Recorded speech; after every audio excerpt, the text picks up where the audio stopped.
तो सीजन 2 की शुरुआत में हमें काजुया दिखाया जाता है जो कि बहुत दुखी है क्योंकि पिछले सीजन में उसे पता चला था कि चिजुरू अब से रेंटल गर्लफ्रेंड का काम छोड़ रही है और काजुया अब तक उसे बहुत पसंद करने लगा था। भले ही वो दोनों असली गर्लफ्रेंड और बॉयफ्रेंड नहीं है, लेकिन उनकी दादी को तो यही पता है कि उन दोनों का अफेयर है और चिजुरू के जॉब छोड़ने की वजह से काजुया और चिजुरू साथ में नहीं रह पाएंगे, जिससे काजुया की दादी को बहुत बुरा लगेगा और इसीलिए काजुया को बिल्कुल समझ नहीं आ रहा था कि वो करे तो क्या करे। और काजुया को याद आता है कि चिजुरू ने उससे अपने स्टेज प्ले के बारे में बताया था कि उस प्ले को देखने एक बहुत ही नामी पॉपुलर डायरेक्टर आ रहे हैं ताकि वो कुछ नए एक्टर्स को अपनी मूवी के लिए सिलेक्ट कर सकें। फिर जल्द ही चिजुरू के स्टेज प्ले का दिन आ जाता है और भले ही चिजुरू ने काजुया को नहीं बुलाया था, लेकिन तब भी छुपते हुए काजुया उसका शो देखने पहुंच जाता है क्योंकि वो सबसे बड़ा सिम्प है यार। जब वो टिकट खरीद के अंदर जाता है तब वहां का स्टाफ उसे शो की पैम्फलेट बुक ऑफर करता है और काजुया भी उसमें चिजुरू की फोटो देखकर उसे खरीद लेता है और तब उसे रियलाइज होता है कि एक्टिंग स्कूल की फीस बहुत ज्यादा होती है, इसीलिए चिजुरू को रेंटल गर्लफ्रेंड की जॉब करनी पड़ती है और वो इतनी मेहनत करती है बस उसके एक्टिंग के पैशन के लिए। काजुया फिर सीधा थिएटर हॉल में पहुंच जाता है और हॉल में इतने सारे लोगों को देखकर नर्वस हो जाता है कि चिजुरू इतने लोगों के सामने कैसे परफॉर्म करेगी। तभी काजुया को वो फेमस डायरेक्टर दिखते हैं जिसके बारे में चिजुरू ने उसे बताया था और तभी हमें पता चलता है कि काजुया की सीट के जस्ट पीछे ही सुमी भी बैठी थी जो कि खुद भी चिजुरू के लिए ही शो देखने आई थी। तभी सारी लाइट्स बंद हो जाती हैं और प्ले शुरू हो जाता है। प्ले की शुरुआत होती है एक राजकुमारी से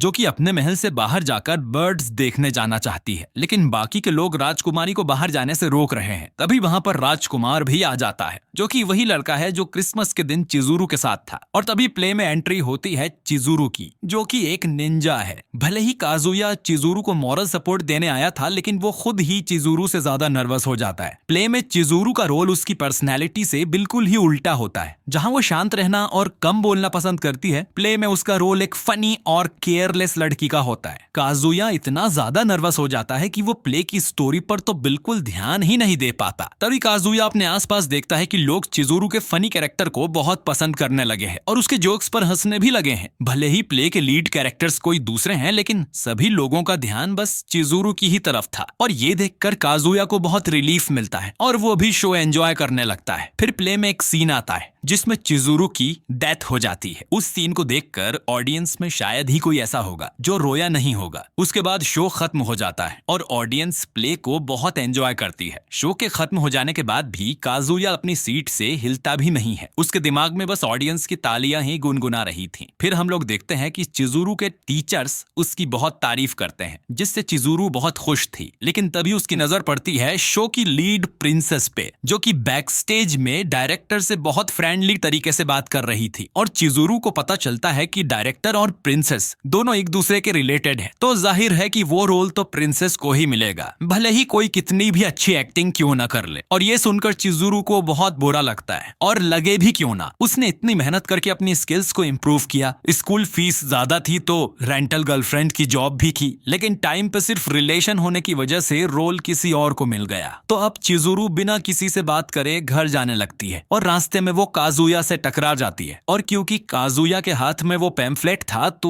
वो झूठ भी नहीं बोल पाता है और पकड़ा जाता है। इससे पहले चिजुरू कुछ बोल पाती, काजुया उसकी तारीफ करता है कि कैसे सारी ऑडियंस सिर्फ उसे ही देख रही थी, लेकिन चिजुरू काजुया को बताता है कि डायरेक्टर ने प्रिंसेस को अपने रोल के लिए सिलेक्ट कर लिया है क्योंकि चिजुरू को अभी भी अपनी स्किल्स पर काम करने की जरूरत है। चिजुरू की ये बात सुनकर काजुया को रियलाइज होता है कि चिजुरू और उसमें कितना ज्यादा फर्क है। एक तरफ वो अपने सपनों के लिए मेहनत कर रही है और दूसरी तरफ काजुया सिर्फ अपने मजे के लिए पैसे वेस्ट कर रहा है। जिसके बाद वो चिजुरू को बोलता है कि वो चिजुरू को रेंट करता रहेगा और रेंट करने के लिए और मेहनत करके वो पैसे कमाएगा। ये सुनकर चिजुरू काजुया के पैर पर लात मार देती है कि वो सपनों की दुनिया से बाहर आ जाए और ब्लश करते हुए वहां से चली जाती है। बाकी अगर आपने हमारे चैनल वाइब को सब्सक्राइब नहीं किया है तो सब्सक्राइब करके बेल आइकन दबाइए ताकि आपसे हमारा कोई भी वीडियो मिस ना हो। मैं मिलता हूं आपसे बहुत ही जल्द एक नए वीडियो के साथ।